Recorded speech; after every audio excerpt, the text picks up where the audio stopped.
15 दिवसीय अदृष्टपर ब्रह्मविद्या निरूपण सत्राच्या आजच्या या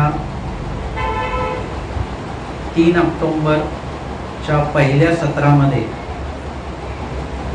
आपण श्रवण करणार आहोत स्मृतिस्थळ ग्रंथातल्या जो काही महत्त्वाचा विषय या ग्रंथामध्ये आलेला आहे। स्मृतिस्थळ ग्रंथाबद्दल आपण याआधी सुद्धा बघितलेलं आहे। एकूण 87 स्मृती 1 ते 87 स्मृती आपल्या आधी झालेल्या आहेत आणि त्यानंतर मध्ये काही स्मृतीचं रेकॉर्डिंग नाही आहे आणि त्याच्या पुढे 106 पर्यंतच्या स्मृती आपल्याकडे आहेत। मग तो मधला जो टप्पा आहे त्या टप्प्याबद्दल आपण आता बघणार आहोत। लीळाचरित्र आणि स्मृतिस्थळ हे दोन्ही ग्रंथ बघितले तर लीळाचरित्र हे महत्त्वाचं आहे, कारण की त्यामध्ये श्री चक्रधर स्वामी परमेश्वर अवतार, श्री प्रभू अवतार यांचा उल्लेख येतो, यांची उपस्थिती त्या लीळेमध्ये आहे। स्मृतिस्थळामध्ये परमेश्वराची उपस्थिती आपल्याला दिसत नाही, म्हणजे परमेश्वर अवताराची जी काय हे आहे उपस्थिती आहे, प्रत्यक्ष उपस्थिती, ज्याला आपण श्रीमूर्तीचं सन्निधान म्हणतो, ते या स्मृतिस्थळामध्ये आपल्याला दिसत नाही। तरी सुद्धा स्मृतिस्थळ ग्रंथ हा त्याच तोलामोलाचा आहे, लीळाचरित्राच्याच तोलामोलाचा आहे। कारण की लीळाचरित्रामध्ये श्री चक्रधर स्वामी स्वतः आहेत, भक्त मंडळी आहेत। जिथे कुठे भक्त मंडळी चुकतात त्यावेळी आमचे स्वामी त्यांना स्वतः शिक्षा पण करतात। ज्यावेळी भक्त मंडळी तिथे जिज्ञासा भावतात तेव्हा स्वामी स्वतः तिकडे निरूपण करतात। म्हणजे जे पण काय आहे त्या ठिकाणी स्वतः स्वामी संवाद करतात भक्त मंडळींशी। म्हणून लीळाचरित्र महत्त्वाचं आहेच। परंतु स्मृतिस्थळामध्ये स्वामी नाही आहेत, परंतु स्वामींचे विचार आणि स्वामींच्या विचारांचा आचार आम्हाला स्मृतिस्थळामध्ये दिसतो। कोणीतरी बघणार आहे आणि म्हणून आपण चूक करायची नाही, हा तर स्वाभाविक आहे, आपण चूक करणारच नाही, कोणतरी बघतंय म्हणून मग। परंतु कुणीच बघत नाही किंवा कुणीच समोर नाहीये आणि तरी सुद्धा आपण चूक करायची नाही, हे कठीण आहे। सगळे समोर असले की पटकन आपण काय उचलून खाणार नाही, परंतु कुणीच नाहीये, कुणी बघत नाहीये, लक्षात घेऊन लगेच आपण एखादा पदार्थ घेऊन लगेच तोंडात टाकणार। म्हणजे कुणी नसलं की आपल्याकडनं सहजपणे चूक होऊ शकते, होतेच। आपल्याला असं वाटतं की आपल्याला कुणी बघणार नाही। आजकालच्या काळामध्ये कुठे काय करताना ते CCTV बघतात, कुठे आहे का नाहीये, म्हणजे कुणी बघणार नाहीये।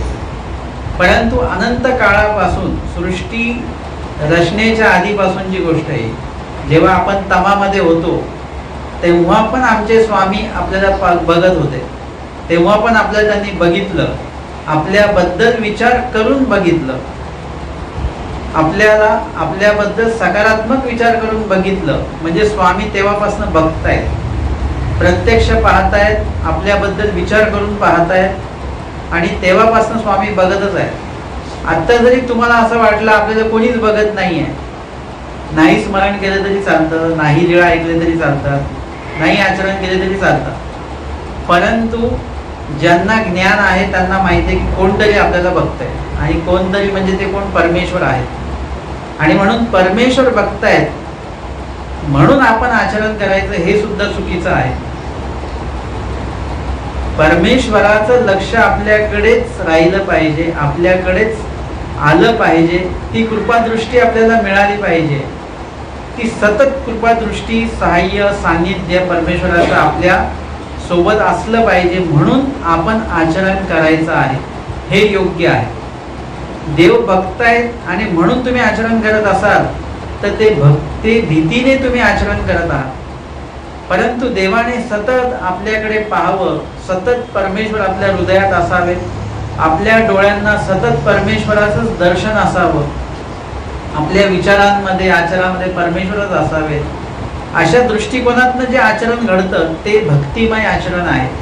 भीतिमय आचरण आणि भक्तिमय आचरण, आजकालच्या या काळामध्ये खूपसे लोक भीतिमय आचरण करतात, खूपसे लोक आम्हाला विचारतात की बाबा मग त्या ठिकाणी विशेष नेलं तर काय होईल का, घाबरतात. मग बाबा मग ते एक गाठी कमी झाली तर काय होईल का, देव काय हे करतील का, लोक घाबरत आहेत. किंवा आमका नाही केलं तर मग देव काय करतील का. म्हणजे या भीतीदायक पद्धतीने सगळे आपले विधी चालू आहेत. वांचून परमेश्वराच्या आवडीस्तव विधी नाही चालू.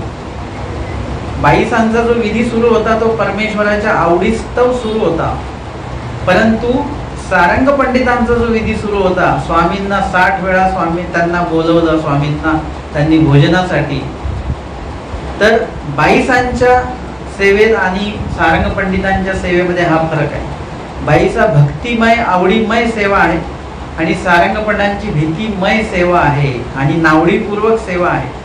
त्यांना असं वाटायचं की जर का मी स्वामींशी वाकडा वागलो किंवा स्वामींना भोजनाला नाही बोलवलं तर स्वामींच्या मुळे मला जे काही वृत्ती मिळाली, दान मिळालं आहे, राणीकडनं शेती मिळाली आहे, मान मान्यता मिळाली आहे, ते स्वामी परत हिसकावून घेतील की काय, म्हणून तो स्वामींची एक भीतीमय भक्ती करताना आपल्याला तो दिसतो. आम्हाला तशी भक्ती करायची नाही, आम्हाला भक्तिमय भक्ती करायची, भीतीमय भक्ती करायची नाही. म्हणून स्मृतिस्थळ ग्रंथामध्ये आम्हाला हा भाग दिसतो की त्या ठिकाणी प्रत्यक्ष रूपाने स्वामी बघणारे नाही आहेत किंवा स्वामी बघतात म्हणून आचरण करणारे स्मृतिस्थळामध्ये नाही आहेत. स्मृतिस्थळामध्ये परमेश्वराच्या आवडीस्तव भक्ती करणारे आहेत, भक्तिस्तव भक्ती करणारे आहेत आणि परमेश्वरापर्यंत त्यांना पोहोचायचं आहे म्हणून या ठिकाणी आचरण करणारी मंडळी आम्हाला स्मृतिस्थळामध्ये दिसतात. कुणीतरी कान पकडणारा असेल तर आपण घाबरणारच, चुकी करणारच. पण कुणीच कान पकडणारं नसेल तर आपलं वर्तन स्वैर असणार आहे. पण स्मृतिस्थळामध्ये हा कंट्रोल आम्हाला दिसतो, हे संयम आम्हाला दिसतं. हे सगळं संयम जो आहे केवळ आणि केवळ ज्ञानामुळे हा संयम प्राप्त होत असतो. तुमच्याकडे ज्ञान असेल तर तुमच्याकडे संयम येतो. तुमच्याकडे संयम नाहीये म्हणजे तुमच्याकडे ज्ञान नाहीये असा त्याचा स्पष्ट अर्थ आहे.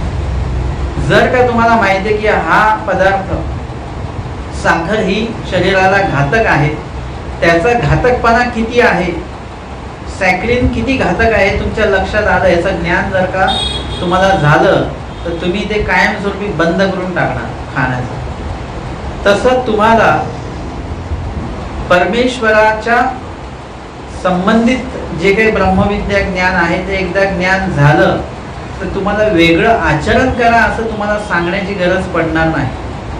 तुमच्याकडनं सतत आचरण होत राहणार.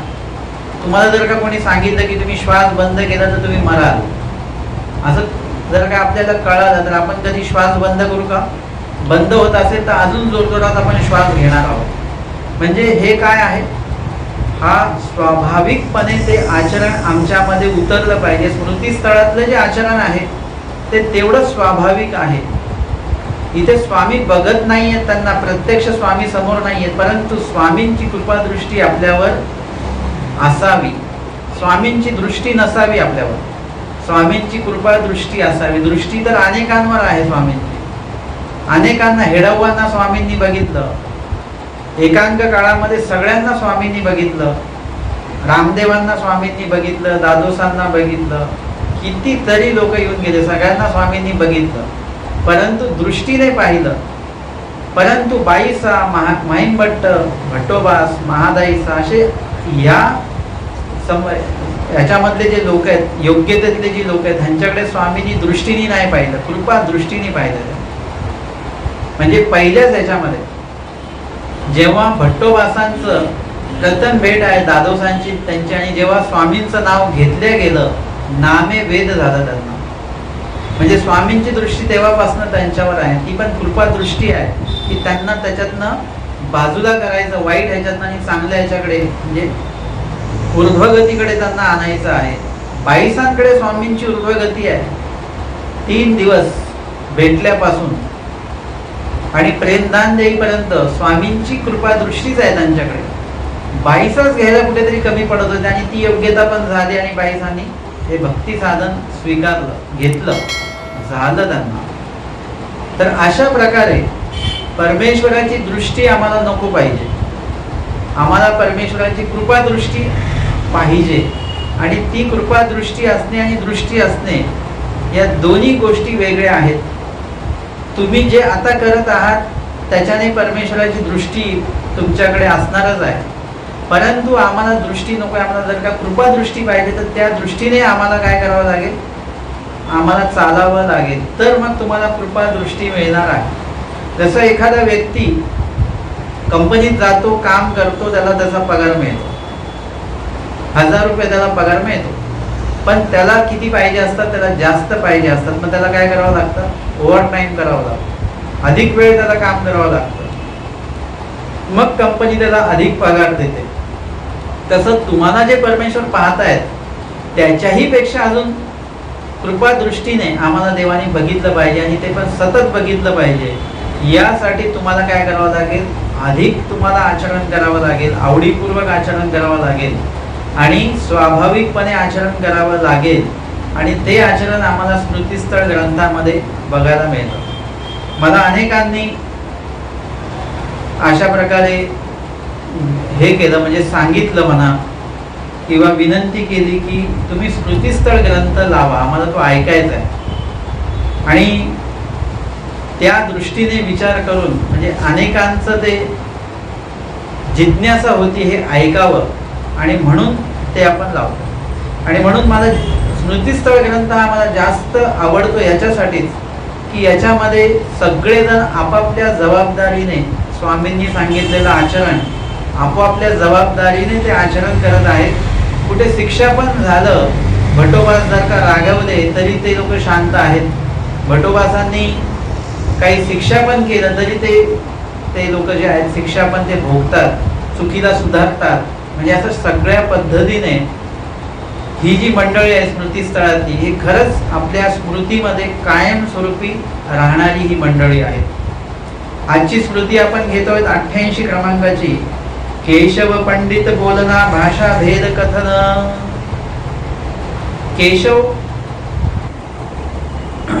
केशव देव आणि पंडित बास यांच्या भाषेबद्दल किंवा यांना जी भाषा अवगत, त्यांना जी भाषा आहे त्याबद्दल भट्टोबासांनी जे निरीक्षण केलं दोघांच्या बाबतीमध्ये, ते भट्टोबासांनी कथन केलं, म्हणजे सांगितलं. एक दिसू प्रस्ताव्यानुरूप भट्टोबासी म्हणितले. एकदा प्रस्ताव्यानुरूप म्हणजे प्रसंगानुसार काहीतरी विषय चालू होता आणि त्याच्यामध्ये केशवदेव सुद्धा काहीतरी बोलला, ते पण सुद्धा काहीतरी बोलले, त्यांनी काहीतरी विषय मांडला. आणि पंडित बास होते, त्यांनी सुद्धा काहीतरी विषय मांडला, आणि दोघांनी आपापल्या परीने काहीतरी बोललं असतील ते वगैरे. आणि त्यानुसार मग भट्टोबास म्हणतात, केशवदेवासी संस्कृती सरळी. केशवदेव जे आहेत त्यांना संस्कृत म्हणजे मराठीपेक्षा त्यांचं संस्कृतवर जास्त प्रभुत्व आहे, आणि त्यांना संस्कृतमध्ये काही जरी सांगितलं तरी त्यांना लगेच समजतं. संस्कृतमध्ये काही जरी त्यांना बोलायला सांगितलं तरी लगेच ते बोलू शकतात. संस्कृतमध्ये काही वाचून त्याचा अर्थ सांगायला सांगितला तरी ते लगेच करू शकतात. म्हणजे संस्कृतवर त्यांचा जास्त प्रभाव आहे केशवदेवांचा. पण पंडित बास कसे आहेत, पंडित बास संस्कृती मराठी या सरळी, त्यांना संस्कृत सुद्धा चांगलं येतं आणि मराठीवर त्यांचं सुद्धा चांगलं प्रभुत्व आहे. ऐसा अनुवादू केला म्हणजे असं विश्लेषण भट्टोबासांनी दोघांविषयी सांगितलेलं आहे. म्हणजे दोन्ही भाषेवर त्यांचं प्रभुत्व आहे. भाषेवर प्रभुत्व असणं हे तुमच्या वैचारिक पातळीचा स्तर चांगला असण्याचं लक्षण आहे. तुमचं भाषेवर प्रभुत्व नसेल तर तुमचं वैचारिक स्तर तुमचा उंचावू शकत नाही तुम्ही. आणि म्हणून आपली भाषा सुधारली पाहिजे. तुम्ही ज्या पण भाषेमध्ये बोला, पण तुम्हाला व्याकरण हे माहिती पडलं पाहिजे. तुम्ही जे वाक्य बोलता त्याचा अर्थ काय होतो हे माहिती पडलं पाहिजे. त्याचा टोन बदलला बोलण्याचा तर त्याचा अर्थ काय निघतो ते सुद्धा माहिती असलं पाहिजे.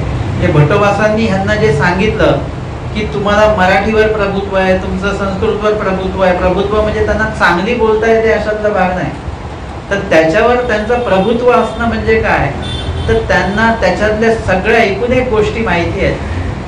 पहिली वेदांती की दुसरी वेदांती, अमक्या शब्दाला कुठली वेदांती द्यायची, आपल्या दृष्टीने तसं काय नाही, पहिली द्या ना तर दुसरी द्या. आपण क ला वेदांती पहिली द्या ना, आपण कीच वाचतो ते, म्हणजे आपल्याला तसा काही फरक नाही. परंतु जे व्याकरणदृष्टी जे वाचणारे लोक आहेत त्यांना तसं वाचता येत नाही बरं. म्हणजे आम्ही मामाजींच्या हातामध्ये आम्ही जर का काही लिहून मामाजींच्या हातात दिलं किंवा एखादं पुस्तक छापून जर का मामाजींच्या हातामध्ये दिलं तर मामाजी लाल पेन घेऊनच वाचायचे. कारण की कुठे ना वेलांटी चुकलेली तर ते पहिलीला दुसरी वेलांटी, जिकडे दुसरी वेलांटी पाहिजे तिकडे पहिली असेल तर ते ती चूक लगेच सुधारायची मामाजी. मला असं वाटायचं की मामांना पुस्तक दिलं की ते लाल होऊनच मिळायचं. असं मला असं वाटायचं की मामांना ते वाचताना अडखळतात मामा. म्हणजे एवढं भाषेवर प्रभुत्व आहे, मराठी भाषेवर, संस्कृत भाषेवर एवढं प्रभुत्व आहे की चुकीचं वाचताच येत नाही त्यांना. आपण तर चुकीचं वागून जातो आणि काही लोकांना चुकीचं वाचता येत नाही, ते वाचू पण नाही शकत चुकीचं. म्हणजे त्यांचं त्या गोष्टीवर प्रभुत्व असणं आहे. आणि म्हणून आपलं प्रत्येक, आपण जी भाषा बोलतो त्याच्याबद्दल आपल्याला माहिती असणं, त्याच्या प्रत्येक याच्याबद्दल माहिती असणं हे गरजेचं आहे. आणि म्हणून या ठिकाणी हे प्रभुत्व सांगितलेलं आहे की त्यांना मराठी बोलत असताना, लिहत असताना, मराठी ऐकत असताना त्यांना कळतं की आपण काय वाचतो आहोत, त्याचे अर्थ काय होतात, सगळं त्यांना ते कळतं. जसं मी मागे सांगितलेलं की माईंभट्टांना स्वामी फक्त म्हणायचे, माईंभट्ट एकच प्रश्न विचारतात, स्वामी एकच उत्तर देतात, तत्किं वस्य तदन्यवस्य, तत्किं वस्य आणि तदन्यवस्य. आणि तत्किं वस्य ते येथीची ओळख आहे, आपल्याला काही समजणार नाही. भाषेचं प्रभुत्व असं आहे, ते म्हणतात ते कोणाच्या प्रभावाखाली आहे, ते अष्ट जे काय आहे अष्टमहाभूताच्या अधीन आहे. मग ते अष्टमहाभूत जे आहेत ते कोणाच्या अधीन आहेत, स्वामींनी सांगितलं तत्किं वस्य तदन्यवस्य, म्हणजे ते मायेच्या अधीन आहेत. पण तत्किं वस्य ती माया कोणाच्या अधीन आहे, ते येथीची ओळख आहे, ते आमच्या अधीन आहे. म्हणजे हे विश्लेषण केल्यानंतर कळतं की एवढं त्याच्यामध्ये प्रश्न आहेत आणि एवढे त्याच्यात उत्तर आहेत. त्यांचा प्रश्न एकच आहे आणि उत्तर पण स्वामींचं एकच आहे असं आम्हाला बाहेरून वाचतं. पण त्याचं विश्लेषण जेव्हा बघतो तेव्हा लक्षात येतं त्यांचा प्रश्न वेगळा आहे आणि त्यावेळी देवाने उत्तर पण वेगळं दिलेलं आहे. याला म्हणतात भाषेवर प्रभुत्व. स्वामी आता जे डोमेग्रामचे लीळा येतात त्याच्यामध्ये माईंभट्ट जेव्हा स्वामींच्या सन्निधानी येतात आणि निरूपण होतं, ते निरूपण आपल्या डोक्यावरूनच जातं सगळं. कारण की माईंभट्टांना विश्लेषण करावं लागत नाही. स्वामी सांगतात आणि माईंभट्ट बुजून जातात, लगेच पटापट समजतं त्यांना. त म्हटलं की तपेलं कळतं त्यांना. आम्हाला त म्हणजे तेच कळत नाही, तपेलं की अजून तवरून तलवार की अजून तवरून अजून काही, आपण त्याच्यामध्ये गुळमुळून राहतो. आणि माईंभट्टांसारखे व्यक्ती जे आहेत ते फक्त प्रश्न करतात, स्वामी त्याच्यावर उत्तर देतात आणि त्यांची चर्चा अशी होऊन जाते, लगेच होऊन जाते, लगेच संपून पण जाते. म्हणजे एवढ्या वैचारिक पातळी माईंभट्टांची एवढी जबरदस्त आहे. कारण की त्यांचं संस्कृत भाषेवर प्रभुत्व आहे, मराठी भाषेवर प्रभुत्व आहे. प्रत्येक त्याचा ते बोलण्याच्या प्रत्येक जो काही टोन आहे त्याच्यावर त्यांचं प्रभुत्व आहे. सगळ्या गोष्टींवर. म्हणजे त्या काळामध्ये उभय गंगा तीरे माईंभट्टांसारखी व्यक्ती नव्हती, सगळ्यांना जिंकत चालले होते. उभय गंगा तीरे काय मी तर सांगेन की अख्ख्या भारतामध्ये त्यांच्यासारखं त्या काळामध्ये कोणी नसेल, एवढं जबरदस्त व्यक्तिमत्व आहे. याला म्हणतात प्रभुत्व. आणि म्हणून हे प्रभुत्व जे आहे ते या स्वामींच्या काळातले जी काही मंडळी होती ती कुठल्या जातीची होती त्याच्याशी आम्हाला काही घेणं नाही, पण ती ब्राह्मण होती आणि ब्राह्मण असल्यामुळे त्यांचं ह्या गोष्टीवर जास्त प्रभाव असणे म्हणजे शिक्षणाच्या माध्यमातून भाषेवर प्रभुत्व, व्याकरणावर प्रभुत्व. आणि म्हणून हे सगळे संस्कृत जाणणारे लोक आहेत, मराठी जाणणारे लोक आहेत. यांना सहजगत्या या भाषा ज्या आहेत, एकदा संस्कृत भाषा जर का तुम्हाला आली तर मराठी भाषा सहजगत्या तुम्हाला प्राप्त होऊ शकते. आणि म्हणून कधी कधी असं असतं की काही लोक चुकीचं वाक्य बोलतात. मी त्यांना म्हणतो की हे या वाक्याचा अर्थ असा होत नाही, तो असा होतोय. ते म्हणे नाही, मला तसं नाही म्हणायचं, मला असंच म्हणायचं आहे. म्हटलं तुम्ही ना जे म्हणायचं आहे ते तुमच्या त्या बोललेल्या वाक्यातनं निघत नाही, ते तुम्ही जे बोललात वाक्य आणि जो टोन आहे त्याच्यातनं चुकीचा अर्थ निघतो. तुम्हाला जे बोलायचं आहे त्याच्यासाठी तुम्हाला हे वाक्य बोलावं लागेल. मग मी त्यांना सांगतो हे वाक्य बोललं तर त्याच्यातनं हा अर्थ निघतो. ते म्हणतात तुम्ही शब्द पकडता. आणि शब्द पकडण्याचा प्रश्न नाही आहे, ही साहित्यिक भाषा आहे. त्या साहित्यामध्ये तीच आलं पाहिजे. तर त्याचा तुम्ही एक वाक्य जर का चुकीचं दिलं तर मागच्या पुढच्या सगळ्या पॅराग्राफचे संदर्भ चुकतात. आणि म्हणून शब्द सुद्धा तशाच पद्धतीने ते येणं गरजेचे आहे. आणि म्हणून या ठिकाणी आपल्याला केशव बास आणि पंडित बास यांच्याबद्दल भटोबासांनी स्तुती केलेली आहे. त्यांच्याबद्दल त्यांचं कौतुक केलेलं आहे. आणि त्यांच्या त्या जे काही त्यांनी कष्ट घेतलेले आहेत भाषेच्या बाबतीमध्ये, त्याचं खरोखर चित झालं की भटोबासांसारख्या व्यक्तीने त्यांची प्रशंसा केलेली आहे. पुढची स्मृती येते 89 क्रमांकाची. विजनी पंडिता गीत गायनी निषेधू. पंडित बास हे जे आहेत ते मराठी आणि संस्कृतचेच जाणते होते अशातला भाग नाही, तर ते काव्याचे सुद्धा जाणते होते. म्हणजे काव्य सुद्धा त्यांना खूप चांगल्या प्रकारे ते रचना काव्याची करायची. काव्याची रचना करणं म्हणजे यमकाला यमक जोडणे नाही. खूपसे लोक काव्य बनवतात, आम्हाला दाखवतात, त्यांचं फक्त एकच असतं की शेवटी यमकाला यमक जोडणे. परंतु त्याच्या नादामध्ये इथे विषय किंवा शब्द जो आहे तो तिथे उपयोगात आणताना ते वाक्य चुकतं, तो विषय चुकतो. परंतु त्यांचं लक्ष असतं यमक जोडलं पाहिजे. तर यमक जोडणे हे काव्य नाही आहे. काव्य म्हणजे तुम्हाला असं यमक जोडून बनवता येत नाही. काव्य तुम्हाला बनवता येतच नाही. काव्य हे बनत राहतं. तुमच्या मनामध्ये जे वातावरण आहे त्या वातावरणाच्या अनुरूप ते काव्य बनत राहतं. म्हणजे मी स्वतः काव्य लिहितो, त्याच्यामुळे मला माहिती आहे की मी जरी बसलो की कविता लिहायची, आता काहीतरी लिहायचं तर नाही लिहिल्या जात. ते वातावरण यावं लागतं, मग ते आपोआप बनतं. मला जेव्हा केव्हा असं वाटायचं की लोक जेव्हा डोमेग्रामला जातील तेव्हा असं डोमेग्रामचं लिळाचं ऐकत गेले पाहिजे गाडीमध्ये. आणि त्या दृष्टीने मी ते डोमेग्रामचं लिळा सुरू केले आपण. पण त्याच्यामध्ये मला असं वाटलं की एखादं स्तवन असलं पाहिजे लिळे अनुरूप. आणि ते स्तवन अक्षरशः 16 कडव्यांचं स्तवन जे आहे ते अर्ध्या तासामध्ये मी बनवलेलं आहे. म्हणजे ते बनलं कारण की त्यावेळेस ते वातावरण तसं तयार झालं, तशी ती मानसिकता होती आणि ते तयार झालं. म्हणजे काव्य बनवणं, काव्य करणं हे सोपी गोष्ट नाहीये. हे कुणालाही असं सहजपणे जमत नाही.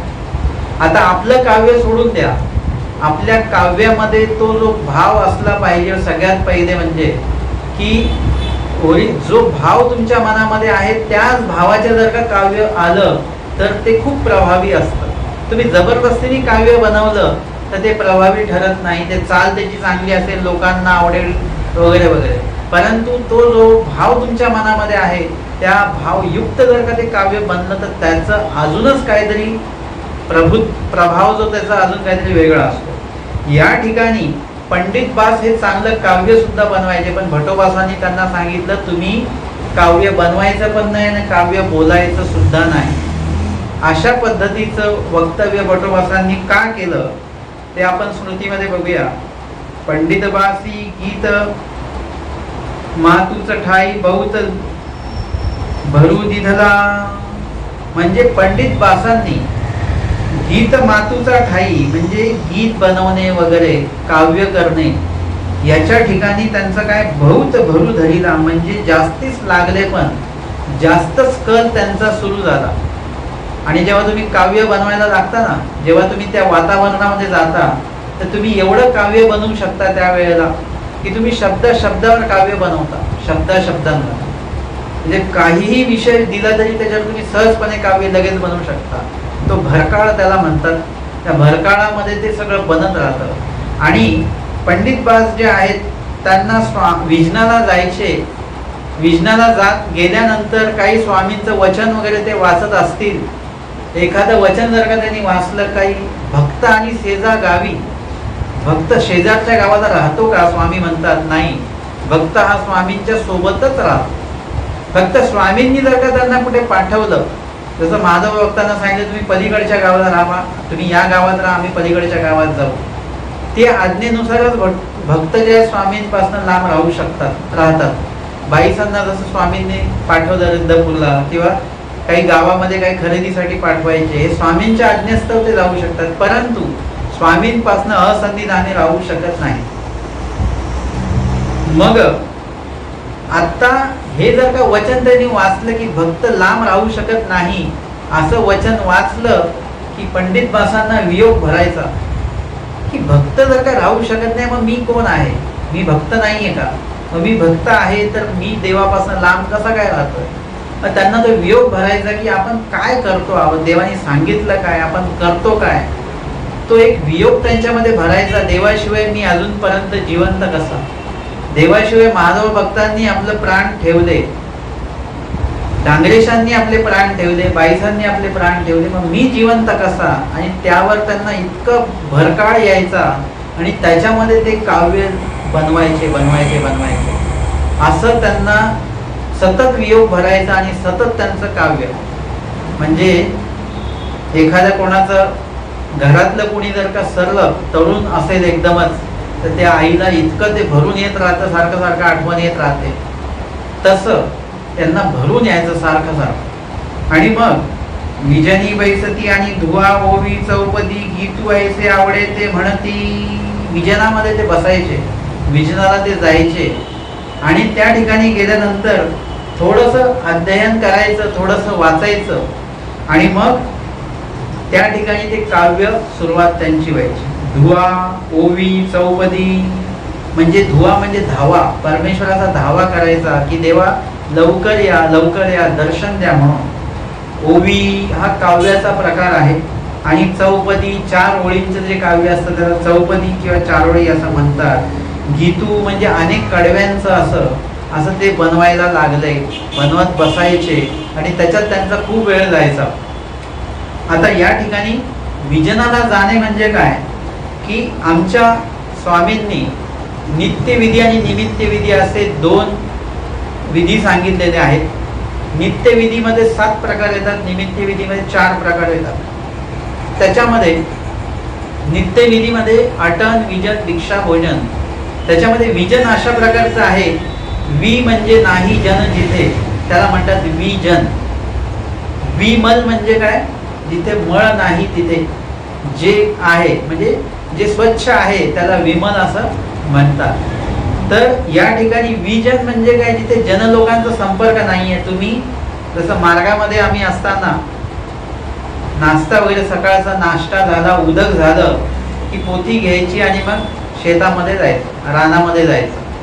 त्याला जे लोक कामाला जातात शेतामध्ये ते म्हणतात आम्ही रानात चाललो, आम्ही शेतात चाललो.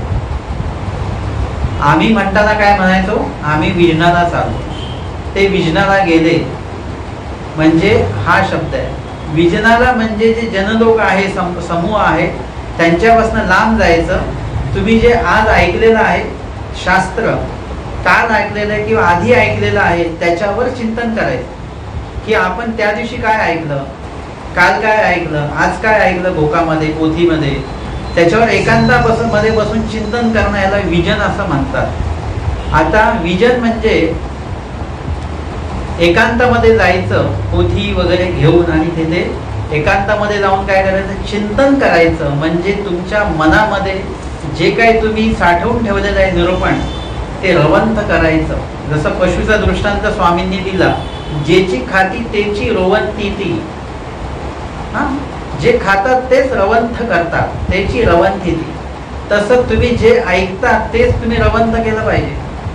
आता आपण नपाळ्यामध्ये म्हणा किंवा आता जे काही निरूपण ऐकतो ते रवंथ केलं पाहिजे आपण. ते जर का रवंथ नाही केलं तर हे सगळं जाणार. आपण पूर्वार्धाच्या लीळा चालू केल्या, अनेकांचा संपर्क होतो. ते म्हणतात बाबा आम्ही हे 1 लीळा 2-2, 3-3 वेळा ऐकतो. कोणी लिहून घेत आहेत, कोणी त्याची वही तयार करतायत, लोक अभ्यासाच्या दृष्टीने त्याला बघतायत. ह्याला म्हणतात रवंथ. ते जेव्हा केव्हा वही उघडून बघतील तेव्हा त्यांचं ते रवंथ होणार आहे की पहिल्या सत्रात काय सांगितलं, दुसऱ्या सत्रात काय सांगितलं. तर अशा प्रकारे काय झालं पाहिजे की रवंथ करता आलं पाहिजे, ते चिंतन करता आलं पाहिजे, तर त्याचा फायदा होतो. पशूंनी जर का ते पुन्हा रवंथ नाही केलं तर त्यांच्यासाठी ते घातक ठरू शकतं. ते अन्न ते त्यांच्या उपयोगी पडणार नाही. ते पशु जेव्हा परत आपल्या तोंडामध्ये ते अन्न रवंथ करतात तेव्हा त्याच्यातनं जे काही उपयुक्त धातू आहेत ते शरीराला त्यांच्या मिळतात. मज्जा, मेद, मांस, स्नायू, अस्थि, रुधिर, चर्म. तसं तुम्ही सुद्धा जे अन्न खाता ते जर का तुम्ही चावून नाही खाल्लं तर ते अन्न तुमच्यासाठी घातक ठरतं. चावून चावूनच अन्न खाल्लं पाहिजे. तर काय होणार आहे, ते तुमच्यासाठी पोषक ठरणार. तसं ज्ञान सुद्धा नुसतं घेण्याचंच काम केलं. काही लोक इतकं ज्ञान ऐकतात ते म्हणतात आमचा दिवस ज्ञान ऐकण्यात जातो. सकाळी ही रेकॉर्डिंग, दुपारी ती रेकॉर्डिंग, परत ती रेकॉर्डिंग, अशा 4-5 लोकांच्या रेकॉर्डिंग आम्ही ऐकतो. मग त्यांना विचारतो मी सूत्रपाठ पाठ झालं नाही, 9 प्रकरण पाठ नाही, याचा अर्थ माहीत नाही. मग ते आणखी दिला नाही, त्याचं माहिती नाही. मग 5-5 तुम्ही वेळा ऐकून श्रवण करून करता काय नेमकं? रवंथ करत नाही. ऐकण्याला काही महत्व नाहीये, रवंथ करण्याला पण महत्व आहे. आणि म्हणून श्रुतीस्थळामध्ये हा विभाग तर तुम्हाला अनेक वेळा दिसेल की विजनाला गेले, विजनाला गेले. विजनाला जाणं म्हणजे काय? तेच आपण तुम्हाला सांगितलं की निरूपणाच्या आधी 1 तास स्मरण आहे. कशासाठी आहे? रवंथ करायला. उद्या तुम्ही या तेव्हा आज तुम्ही काय स्मृती ऐकली, काय लीळा ऐकली, ते उद्या तुम्हाला रवंथ करायचं. तुम्ही समजा येऊन इकडे तिकडेच बघत राहिले किंवा बोलत राहिले कोणासोबत तर ते रवंथ होणार नाही. आणि म्हणून या ठिकाणी विजन हे खूप महत्वाचं आहे. आपण कधीही विजन वासात जात नाही. आपण उलट जिकडे घोळका असतो तिथेच जाऊन बसतो. पण तिथे चालू असते काय? तिथे धर्मवार्ता चालू असते, है ना? तिथे धर्मवार्ता चालू असते आणि त्या ठिकाणी आपण जाऊन त्या अन्य वार्तेमध्ये सामील होतो. पण तर जर का तुम्ही तटस्थ राहिलात, थोडंसं तुम्ही वेगळं बसा तर तुमचं स्मरण होईल. आता तुम्ही जर का गाठी घेऊन बसलायत तर तुम्हाला कोणतरी बघेल त्या घोळक्यामधलं आणि त्याला पण वाटेल अरे हे स्मरण करतात तिकडे बसून आणि आपण बडबड करतोय. तो व्यक्ती सुद्धा लगेच गाठी घेऊन बसेल. अनेकांना निमित्त व्हा. नित्यविधी आहे स्मरण, हा नित्यविधी आहे. परंतु तुम्हाला स्मरण करताना जर का कोणी बघून तो स्मरण करायला लागला तर लगेच निमित्तविधी सुरू होऊन जातो. नित्यविधीपेक्षा निमित्तविधी खूप मोठा आहे. म्हणजे तुमच्या एका विजनाचं किती महत्व आहे. तुम्ही जेव्हा विजनाला बसता त्यावेळी तुमचा तर वैयक्तिक फायदाच फायदा आहे, लाभच लाभ आहे. परंतु इतर जेव्हा तुमचं बघून विजनाला बसतात त्यावेळेला त्यांचं सुद्धा त्याच्यामध्ये लाभ होतो. तुम्ही कोणाला तरी सांगून बघा की आज या 8 दिवसामध्ये मी 5 लीळा पाठ केल्या. उगाचच फोन करून आमच्याकडे आज पाणी आलं नाही हे सांगण्यापेक्षा आज माझ्या 5 लीळा पाठ झाल्या आठवड्याभरात, परत पुढच्या आठवड्यात परत फोन करा, जळवायला फोन करा त्यांना की माझ्या एकूण 10 लीळा पाठ झाल्या, 1 ते 10. बघा बरं त्या समोरच्या व्यक्तीला पण असं होईल अरे हे तर पुढे पुढे चालले 5-10 लीळा आठवत आठवत एक वेळ यांची 50 लीळा आठवण होतील आणि माझं काहीच नाही राहणार. तुम्ही ह्यासाठी जळवा, खरंच जळवा लोकांना. हे नका की आमच्याकडे तुमच्यापेक्षा मोठा टीव्ही आहे, आमच्याकडे हे आहे, आमच्या म्हणून जळवू नका. ह्याच्यामध्ये नुकसान आहे. परंतु माझं हे पाठ झालं, मी एवढ्या एवढं स्मरणाला बसतो, हे प्रदर्शन म्हणून पण नको. तर समोरच्यामध्ये सुद्धा हे उतरलं पाहिजे. त्याने सुद्धा विजनामध्ये गेलं पाहिजे. प्रत्येकाने आपण विजनामध्ये गेलं पाहिजे. लक्षात घ्या, तुम्ही घरामध्ये सगळे असतात त्यावेळी तुम्हाला काही लक्षात येत नसतं.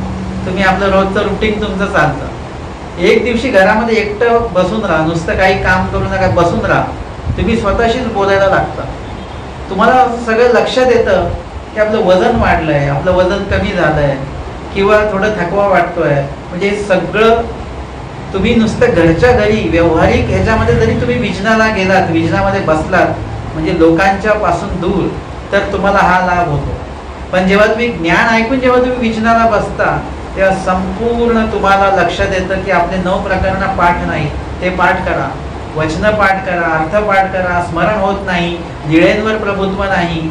या सगळ्या गोष्टी आल्या पाहिजेत. उद्या तुमच्या बाबतीमध्ये पण जसं भटोबासांनी म्हटलं की यांचं मराठी आणि संस्कृतवर प्रभुत्व आहे, तसं तुमच्या बाबतीमध्ये पण कोणीतरी म्हटलं पाहिजे की यांचं लीळेंवर प्रभुत्व आहे. म्हटलंच पाहिजे असं. आणि त्या दृष्टीने आपण चाललं पाहिजे. आणि या ठिकाणी ते विजनाला जायचे आणि सगळं काव्य प्रकार ते तयार करायचे. आईसे आवडे ते म्हणती, त्यांना जे आवडायचं ते म्हणायचे, पुन्हा पुन्हा म्हणायचे. एक दिसू विजनी बैसोनी गात असती, आणि एक दिवस ते विजनामध्ये बसून जे काही काव्य त्यांनी तयार केलं ते काव्य ते म्हणत होते.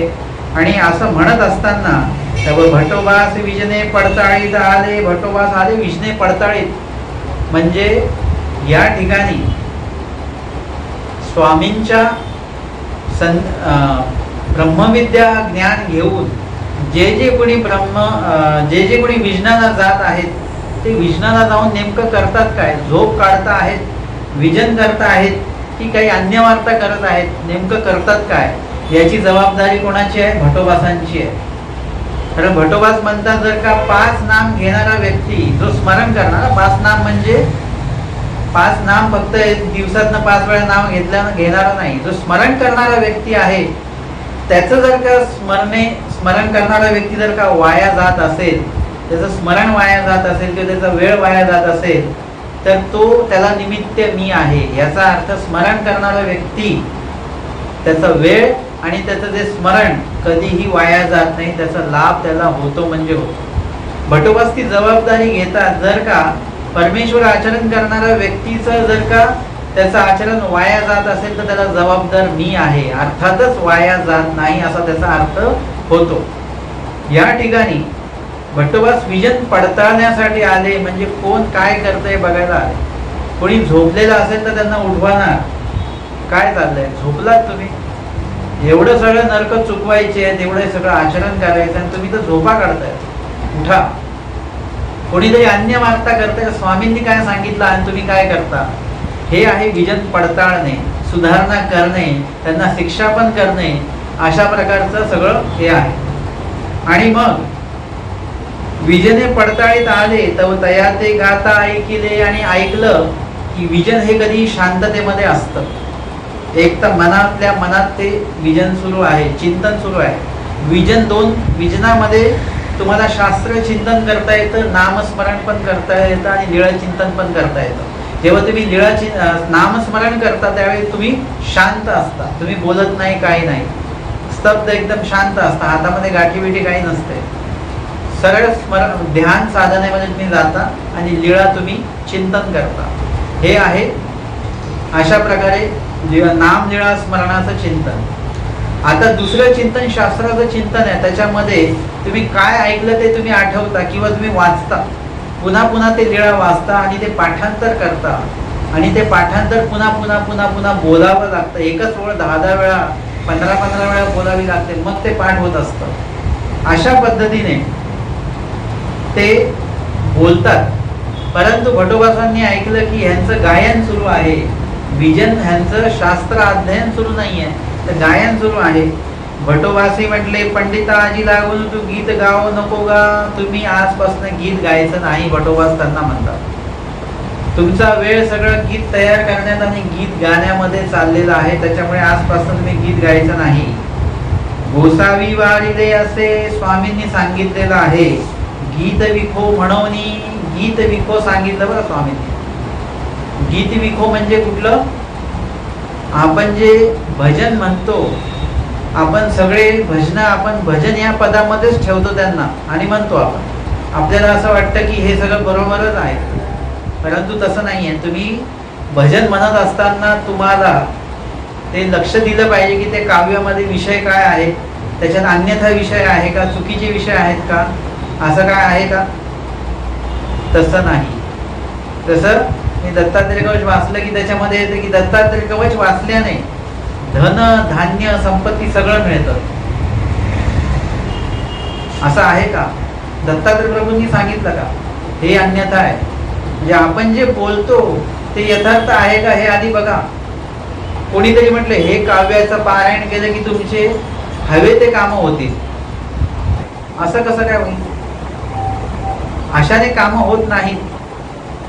म्हणजे तुम्हाला कर्माचं ज्ञान जेव्हा होतं ना, तेव्हा ह्या सगळ्या गोष्टींना तेव्हाच तुम्ही बाहेर पडणार, नाही तर तोपर्यंत तुमचं ते चालूच राहील. आणि म्हणून या ठिकाणी हा एक भाग लक्षात घेतला पाहिजे की अशा प्रकारचं काव्य आम्हाला बोलायचंच नाहीये. जे देवापर्यंत नेणार आहे ते बोलायचं आहे. गीतामध्ये आणि काव्यामध्ये म्हणा तुमचा खूपसा वेळ निघून जातो, तुम्ही त्याच्यात रममान होता. त्याच्यामध्ये तुम्ही रममान होता ही गोष्ट चांगली आहे, परंतु ते काव्य लीळायुक्त असलं पाहिजे. कुठेतरी पूर्वजोड ही फळाचा आली ही जर का भजन तुम्ही म्हणत असाल तर इथून तिथून लीळाच आहे. ते तुम्हाला पूर्ण पैठण वगैरे वगैरे बाईसा ते बाईसांच्या समर्पणापर्यंत सगळं त्याच्यामध्ये ते येणार आहे. पण तेच जर का तुम्ही गवळण म्हटली तर काय येणार तुमच्या डोळ्यापुढे? गवळण म्हणणं हे सगळ्यात चुकीची गोष्ट आहे. महानुभाव पंथातल्या लोकांनी गवळणी वगैरे म्हणू नये, मागेही मी सांगितलेलं होतं. त्याच्यामुळे हे आहे गीत विखो, हे अशा प्रकारचे गीत विखो सांगितले देवाने, ज्याच्यामध्ये लीळा काहीच नाही आणि तुमचंच मनोरंजन आहे फक्त. आणि तुम्ही म्हणता बाबा ते लीळायुक्त भजन नका म्हणून, त्याच्याने खूप झोप येते, मग कंटाळावानं वाटतं. हे असं चांगलं म्हणायला, ते गवळण वगैरे म्हणावं ते चांगलं वाटतं ऐकायला. म्हणजे लोकांचं आवडी कुठे आहे, कल कुठे आहे, आपण काय बोलतो याचं भान नाही वगैरे वगैरे. म्हणजे या ठिकाणी स्वामींनी काय सांगितलं याच्याकडे आपलं लक्ष नाहीये. आणि म्हणून इथे भट्टोबासांनी त्यांना शिक्षा पण केलं की गीत विखो देवानी सांगितलेलं आहे, तुमचा खूप वेळ त्याच्यामध्ये चाललेला आहे. मग तै लागून पंडित बास न गाती ऐसा नेमू केला. मग पंडित बासांनी पण निश्चय केला आणि त्यांच्याही लक्षात आलं की खरोखरच माझं स्मरण होत नाहीये, माझं विजन होत नाहीये, शास्त्र चिंतन होत नाही, नुसतं काव्यच बनवत बसलोय आणि त्याच्यामध्येच माझा वेळ चाललेला आहे. आणि म्हणून त्यांनी असा नियम केला, नेमू केला म्हणजे नियम केला की आजपासून मी काही गाणार नाही. आणि त्यांनी आपलं ते काव्य प्रकार जे आहे ते त्यांनी थांबवलं. अशा पद्धतीने आजच्या या सत्रामध्ये एक 11 दिवसीय जे निरूपण आपण या ठिकाणी घेतलेलं आहे, त्या 11 दिवसीय निरूपणाच्या आजच्या पहिल्या सत्रामध्ये आपण 2 स्मृती घेतल्या. 88 क्रमांकाची केशव पंडित बोलना भाषाभेद कथन आणि दुसरी 89 क्रमांकाची विजनी पंडिता गीत गायनी निषेध. दंडवत हो.